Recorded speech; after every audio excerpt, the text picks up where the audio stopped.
আসসালামু আলাইকুম রহমতুল্লাহ। সুপ্রসল্লি Kurulus Orhan volume 5-এর দ্বিতীয় ট্রেলারটিও কিন্তু রিলিজ হয়েছে এবং প্রথম ট্রেলারের মতো দ্বিতীয় ট্রেলারেও ওরহান বের সিংহাসনে আরোহণের বিষয়টাকে গুরুত্ব দেওয়া হয়েছে। আমরা দর্শক পুরো ট্রেলারটা নিয়ে আজকের ভিডিওতে বিস্তারিত আলোচনা করব যে দ্বিতীয় ট্রেলার অনুযায়ী কী হতে যাচ্ছে কুরুলুস ওরহান ভলিউম 5-এ। দর্শক, কুরুলুস ওরহান ভলিউম 5-এর দ্বিতীয় ট্রেলার একেবারে শুরুতে আমরা দেখতে পাচ্ছি একটি দুর্গ এবং এই দুর্গে আমরা একটু লক্ষ্য করলেই দেখতে পাবো এখানে মঙ্গলদের পতাকা রয়েছে। সুতরাং বিষয়টা কিন্তু প্রথমেই ক্লিয়ার হয়ে যায় যে অনেকে বলতেছিলেন যে বুরসা বিজয় হয়ে যাচ্ছে, আবার কেউ কেউ বলতেছে ইজনিক বিজয় হয়ে যাচ্ছে। না, তেমন কিছুই না। ইজনিক বিজয় হওয়ার তো আপাতত কোনো চান্সই নেই, কারণ ইতিহাসে বুরসা বিজয়ের পর ইজনিক বিজয় হয়। বুরসা বিজয় হয় 1326 সালে আর ইজনিক বিজয় হয় 1331 সালে। ইজনিকটা কিন্তু ওসমান গাজীর জীবদ্দশায় তিনি বিজয় দেখতে পারেননি, মানে ওসমান গাজী মারা যাওয়ার পর ইজনিক বিজয় হয়। সুতরাং আপাতত ইজনিক বিজয় হওয়ার কোনো চান্স নেই। এই দুর্গটা ইজনিক নয়, বরং গত 4 নম্বর ভলিউমে মঙ্গল গভর্নর তেমুরতাস যে দুর্গটি কাইদের কাছ থেকে ছিনিয়ে নিয়েছিল সেই ইয়ার হিসার দুর্গ এটি। তো স্বাভাবিকভাবে যেহেতু ভিতরে মঙ্গল সৈন্য কম, সেহেতু কাইদের জন্য এই দুর্গটা জয় করা কিন্তু আহামরি কঠিন হওয়ার কিছুই না। তো এখানে আমরা দেখতে পাচ্ছি দুর্গের ফটকে রশি লাগিয়ে ঘোড়া দিয়ে দৌড়ে দুর্গের ফটক খুলে ফেলতেছে কাইরা। আমি প্রথমে এই বিষয়টা নিয়ে আগে কথা বলি, এরপর অন্য বিষয় নিয়ে কথা বলবো। তো এখানে আমরা দেখতে পাচ্ছি দুর্গের ফটক ভেঙে কাই সৈন্যরা দুর্গের ভিতরে প্রবেশ করেছেন এবং ভিতরে মঙ্গলদের সাথে ফাইট করতেছে কাই সৈন্যরা। এখানে একটা বিষয় লক্ষণীয় যে ওরহান বেকে ছাড়াই কিন্তু দুর্গটি জয় করে ফেলতেছে কাই সৈন্যরা। এর নেতৃত্ব দিচ্ছে কান্তর আলী, আব্দুর রহমান বালাবান, দুমরুলরা। এটা কিন্তু অন্তত কুরুলুস ওরহানের জন্য ভিন্ন রকম একটি দৃষ্টান্ত, কারণ আমরা পূর্বে আর কখনো এরকম দেখি নাই যে প্রধান চরিত্র বা প্রধান কোনো বে ছাড়া কোনো দুর্গ জয় করতে।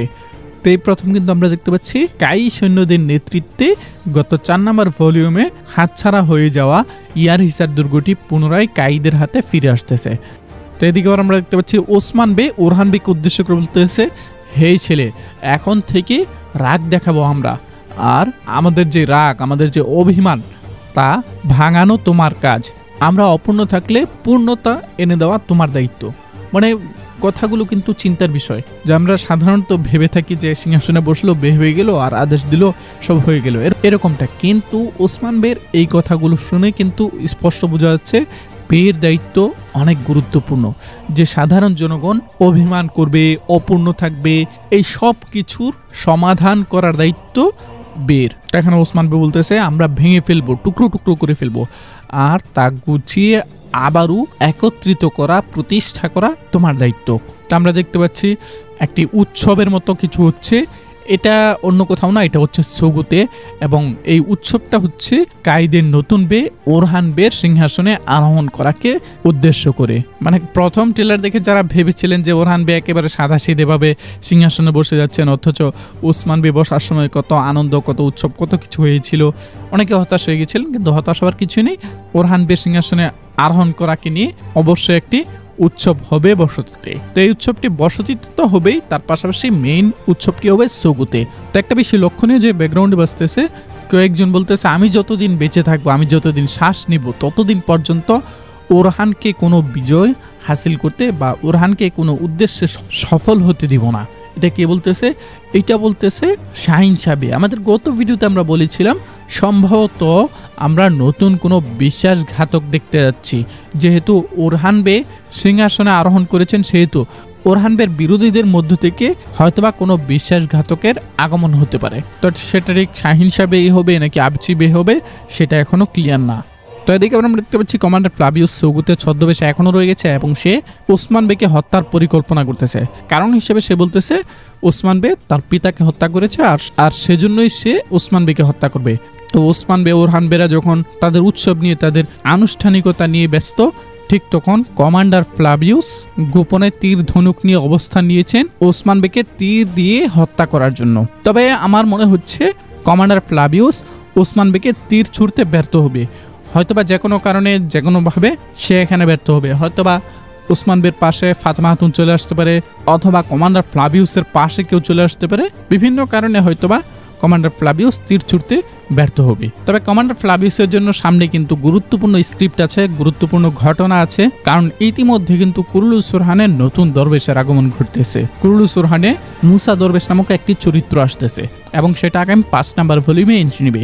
সম্ভবত এই মুসা দরবেশের হাত ধরেই কমান্ডার ফ্লাভিয়াসের চরিত্রটা পরিবর্তন আসতে পারে। দর্শক বন্ধু, দরবেশ মুসার আগমনে কিন্তু শুধু যে কমান্ডার ফ্লাভিয়াসের স্ক্রিপ্ট পরিবর্তন হবে তা না, বরং পুরো সিরিজেরই ঘটনার একটি মোড় ঘুরতে পারে, কারণ দরবেশ চরিত্রটা কিন্তু একটি গুরুত্বপূর্ণ চরিত্র। এবার কিন্তু কুরুলুস সুরহানের 5ম ভলিউমে দরবেশ মুসার আগমন ঘটতেছে। অ্যাকচুয়ালি দরবেশ চরিত্রটা না থাকলে সিরিজটাকে অপূর্ণ লাগে, তবে এবার কুরুলুস সুরহানের দরবেশ চরিত্রটা ব্যাক করতেছে, এটা নিঃসন্দেহে একটি ভালো সিদ্ধান্ত। দর্শক, আমরা ট্রেলারের দিকে ফিরতেছি। ট্রেলারের মধ্যে আমরা দেখতে পাচ্ছি ওরহান বে কোরআন এবং পতাকাকে চুম্বন করে শপথ গ্রহণ করতেছেন এবং তিনি এখানে বলতেছে, আমি যদি আমার কথার অবমাননা করি বা আমার শপথ অমান্য করি তবে আকাশ ভেঙে পড়ুক আমার উপর। তো ট্রেলারে এরপর আমরা দেখতে পাচ্ছি একটি বাইজেন্টাইন দুর্গে ওসমান বে। তবে এটা ঠিক কোন দুর্গ সেটা নিয়ে কিন্তু সন্দেহ রয়েছে। সম্ভবত ইজনিক হতে পারে, কারণ দুর্গটি কিন্তু একটি বড় এবং গুরুত্বপূর্ণ দুর্গ বুঝাই যাচ্ছে। এবং এখানে ওরহান বে বলতেছে, ইজনিকের লোকেরা যেই আমার দেশে আসবে বা আমার ভূমিতে আসবে তার প্রাণ বা সম্পত্তিতে কেউ আঘাত হানবে না। তো এখানে দেখতে পাচ্ছি ওরহান বে, কারা হালিল, দেমিরবুগা, তোরহান বে, জেরকুতাই তারা হেঁটে এগিয়ে যাচ্ছেন এবং ইজনিকের সিংহাসনের সামনে দাঁড়িয়েছেন। এখানে তিনি ইজনিকের লোকদেরকে বুঝাচ্ছেন বুরসার পাশে যেন তারা না থাকে, বরং ওরহান বের পাশে থাকে এবং বলতেছে যেই বুরসার টেকফুরের পাশে থাকবে সেই পরাজিতদের দলে থাকবে। এখানে কিন্তু ইজনিকের যেই সিংহাসন কক্ষ এটা কিন্তু দেখতে অসাধারণ লাগতেছে।